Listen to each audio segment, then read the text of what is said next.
theorize they're doing it, and I'll go full conspiracy on you.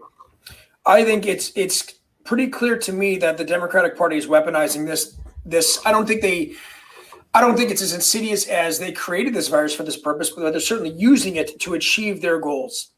What I mean by that is when you see people like Gavin Newsom hosting parties with more people than he said are legally allowed, when they're taking trips to do conferences with each other in groups that he says are not allowed in his own state, clearly he is willing to take the risk and does not feel COVID is as much of a threat. You also saw the Nancy Pelosi thing and the hairdresser thing.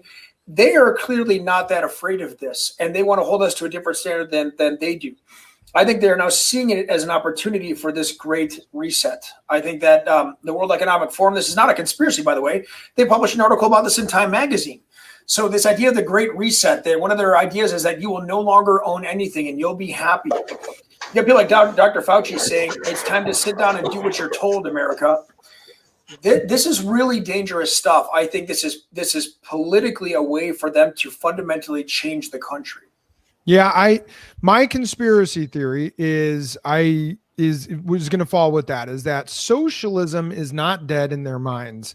And this is the greatest, simplest way to force people into a socialized society and basically create government necessity in your life. Bankrupt everybody. Yeah, they will have to rely on the government, right? If you ruin everyone's life, and the only way that you can survive, because the government has said we're not going to allow you to get evicted, we're not going to allow you to lose your home, so in mortgages, we're not going to allow this, but we're also not going to allow you to work.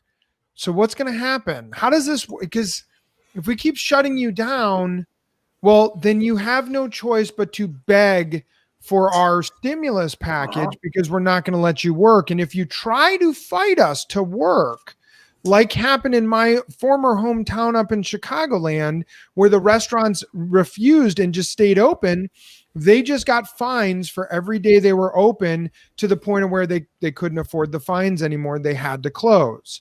So they're just, the government overreach has become obnoxious.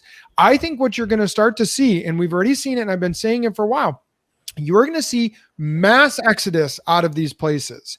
Tennessee, Sean, just to give you our school board met yesterday and came out and unequivocally said we are going to stay open in our county. Although some schools are closed due to not having staff through Thanksgiving, we are going to stay open because we have not seen even though they said anything above 0.5% active cases in the community, we would revisit it. They didn't say they would shut.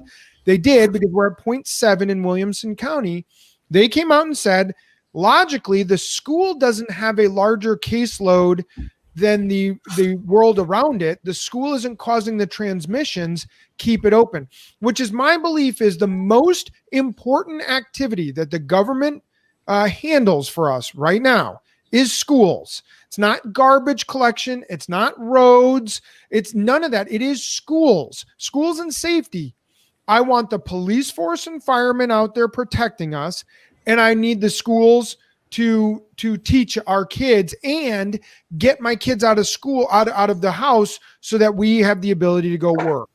And now I can work from home, but many people can't. And yet the government is saying, no, we'll pick up your trash for you. No, I'll take it to the dump. I will drive my garbage to the dump. Can you please just educate my children? No, we're not going to do that. That's not essential. But we'll do the street sweeping. We'll fix the roads and the potholes, but we're not going to teach your kids. That's crazy to me. And I'm trying to figure out why, because I don't for one second think Pritzker and Newsom and Cuomo are just trying to save lives. I don't buy it, because we've seen the lockdowns don't work. We did lockdown and we're back here. They don't work. They are not going to save the world. There are other measures that could potentially save the world that we might need to think about. But I'll tell you what, a full-scale lockdown and shutting down schools is not the answer. You know what's coming next? In Denmark, they passed a law requiring mandatory vaccination. Oh, 100%. 100%. I am certain once the vaccine is able to be gathered, once you can get it, kids will not be allowed in school unless they have the COVID vaccine.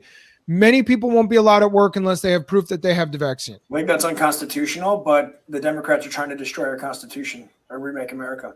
I mean, we're going to get to that place where you have to get the vaccine. I mean, it has become so draconian, and I've never been someone who's like anti-government. I know, Sean, you're pretty libertarian.